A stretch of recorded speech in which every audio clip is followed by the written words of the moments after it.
Hai Sobat Vero, aku Vladimir Rama dan kali ini kita ada di segmen Mini Story.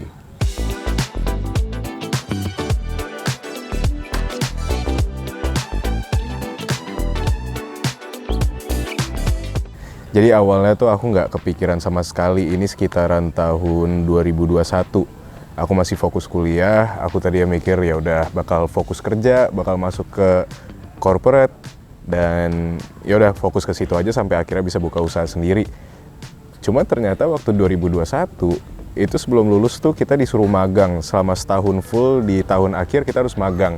Dan aku ngerasain kerja di kantoran kayak gitu ternyata kurang cocok buat aku. Aku ngerasa bosen banget karena rutinitasnya sama aja gitu-gitu terus sampai akhirnya aku ketemu sama manajer aku yang bareng aku sampai sekarang, dan dia nawarin, "Kamu nggak mau syuting, Ram?" Aku nggak kepikiran sama sekali, aku nggak tahu aku bakal suka atau enggak. Tiba-tiba begitu aku masuk ke manajemennya, aku langsung dikasih kelas acting. Nah di situ tiba-tiba aku nemuin, wah ternyata seru ya. Dan waktu kelas acting itu bener-bener di gimana caranya dalam 2 minggu aku mau dites langsung sama manajer aku.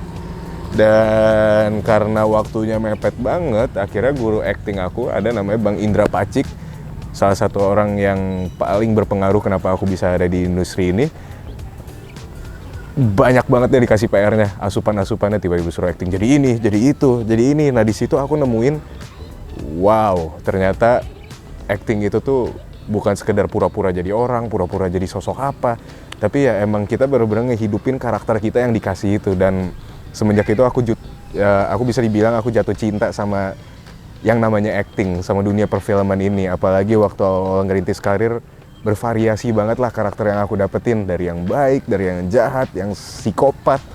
Dan akhirnya sekarang ditawarin sebagai pemeran utama di IMTB sebagai Malik, yang cukup challenging juga karena sejujurnya jadi orang baik itu ngebosenin dibanding jadi orang jahat. Tapi ya so far kalau syuting itu tim berpengaruh banget, cast yang lain itu berpengaruh banget, dan untungnya ada di sini. Aku suka banget sama timnya, aku suka banget sama cast-nya, dan akhirnya aku jadi nyaman. Karena namanya stripping kan kita nggak pernah tahu ya sampai kapan, dan nyaman itu harus jadi kunci yang paling penting kalau kita udah mulai stripping kayak gini. Jadi waktu awal-awal di kelas acting itu, pelatih aku nih si Bang Pacik ini dia selalu nyiapin skrip yang banyak. Dia nyiapin skrip-skrip entah dia dapat dari film, entah dia nulis sendiri. Dan kalau dia nulis sendiri itu selalu cenderung meranin orang-orang psikopat. Jadi bener-bener yang kita nggak pakai prop, kita nggak pakai kostum apa-apa. Tahu kan orang-orang yang agak kelainan mentalnya itu kan ditaruh di tempat ruangan rehabilitasnya, pemulihannya, dan dipakein jaket kayak gitu. Jadi kita suruh acting seakan-akan tuh kita diikat dalam kayak gitu. Dan itu monolog semua, kita disuruh main sama kreasi, sama imajinasi kita sendiri.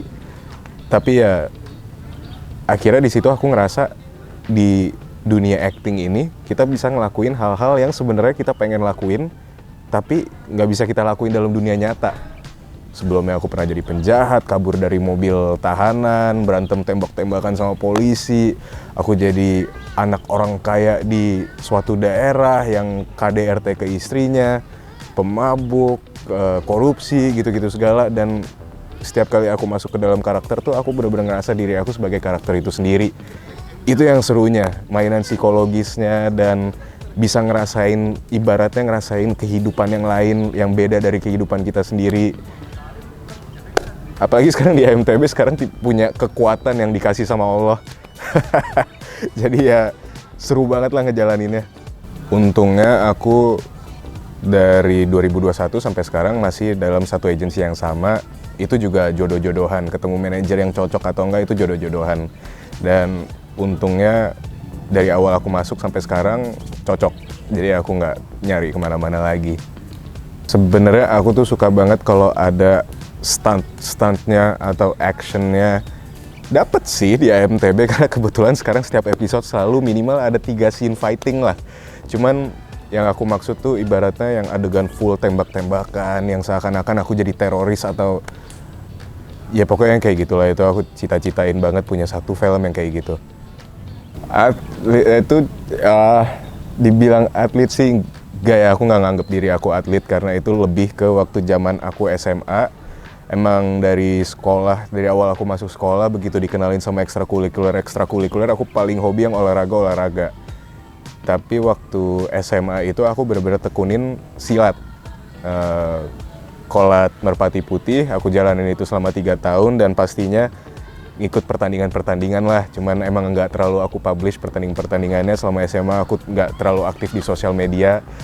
Cuman ya lumayan, masih ada beberapa medali di rumah sama dipajang juga di sekolah.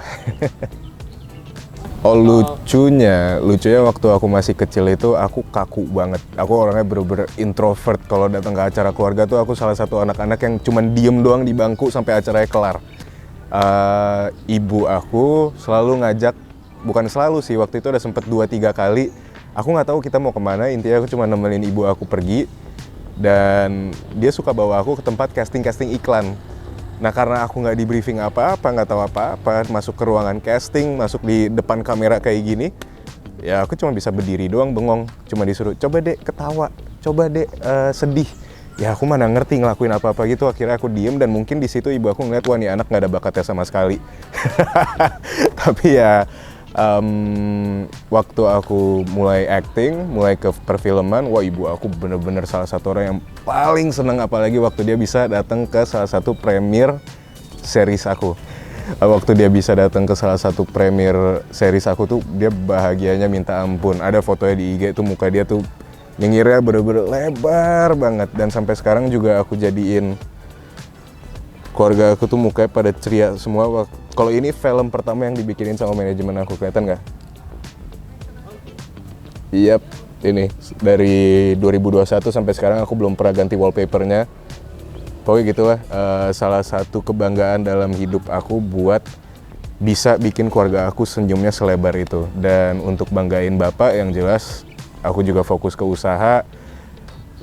Ya lumayan lah, capek tapi seru. Sekian dari segmen mini story aku. Jangan lupa saksikan Aini Malaikat Tak Bersayap setiap hari hanya di Antv.